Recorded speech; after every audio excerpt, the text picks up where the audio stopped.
আত্মপরিচিতিহীন অবিদ্যা মানুষকে আত্মঘাতী করে তোলে। কিভাবে মানুষকে আত্মঘাতী করে তোলে? মানুষ যদি আত্মপরিচিতি লাভ করতে না পারে তাহলে মানুষের পক্ষে জগতের প্রতি সৌজন্য দেখানো সম্ভব হয় না।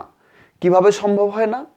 মানুষ জাগতিক যে বস্তু বা জড়বস্তু সম্পর্কে মানুষ যদি সঠিক জড়বস্তুর গুণাগুণ যদি বুঝতে না পারে তাহলে মানুষ কখনোই এই ভোগ্য বস্তুর সঠিক ব্যবহার বুঝতে পারে না। আর আত্মপরিচিতি না থাকার কারণে মানুষ এই ভোগ্য বস্তুকেই পারমার্থিক বস্তু বুঝে ফেলে। তাহলে এখানে কি রইল?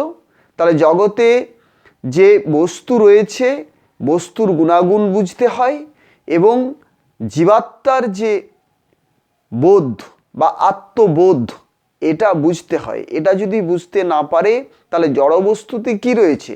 জড়বস্তু হচ্ছে প্রাণহীন, নিষ্প্রাণ, সেখানে প্রাণ চেতনার কোনো সম্পর্ক নেই। কিভাবে সম্পর্ক রয়েছে? প্রাণ চেতনার দ্বারা এই জড়বস্তুর গুণাগুণ উপলব্ধি করা যেতে পারে মাত্র। তাহলে এটা ক্ষুদ্র এক বিভাগ। এখানে যদি মানুষ তার সমস্ত কিছু খুঁজতে চায়, যে বৃহত্তম দিক রয়েছে তার চৈতন্য এবং পারমার্থিক দিক, এইগুলো সে উপলব্ধি করতে পারবে না। এখানে মানুষ যেহেতু স্ব অনুভূতি লাভ করতে পারছে না, মানে চেতনার সঙ্গে এর কোনো সম্পর্ক নেই, তখনই মানুষ কি করছে? নিরীহ মানুষের প্রতি বা নিরীহ প্রাণীর প্রতি কিছুতেই সৌজন্য রাখতে পারবে না বা সুষ্ঠু ব্যবহার করতে পারবে না। তাই বলা হচ্ছে আত্মপরিচিতিহীন বিদ্যা এক দুষ্টু আত্মঘাতী অবিদ্যা মাত্র। কারণ এই বিদ্যার দ্বারা সে নিজেই একসময় কি হবে? আত্মদ্রোহী হয়ে উঠবে, পরদ্রোহী হবে এবং দেশদ্রোহী হয়ে উঠবে। কারণ এর পক্ষে, এই বিদ্যার পক্ষে কখনোই সম্ভব নয় নিজের ভালো করা। কারণ সে নিজেই আত্মপরিচিতিহীন, আত্মবোধহীন মূঢ় মানুষ কি করে নিজের ভালো করতে পারে? কখনোই পারবে না নিজের ভালো করতে, এবং অন্যের ভালো তো অনেক পরে। তাহলে মানুষকে প্রথম প্রাণ চেতনাযুক্ত বিদ্যা লাভ করতে হবে এবং সেখানে নিয়ন্তার যে ব্যাপকীয় ব্যবস্থা রয়েছে সেই ব্যবস্থাকে ঠিকভাবে বুঝতে হবে।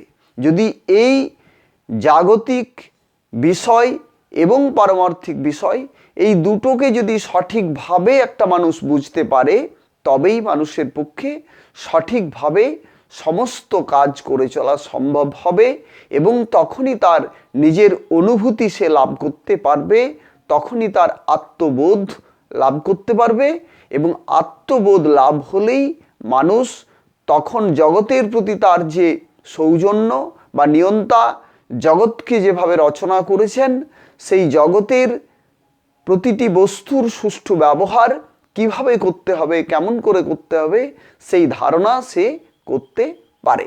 এটা যখন করতে পারবে তখনই জগতের সমস্ত কাজ সে সঠিকভাবে সুসম্পন্ন করতে পারবে, তার আগে সম্ভব নয়।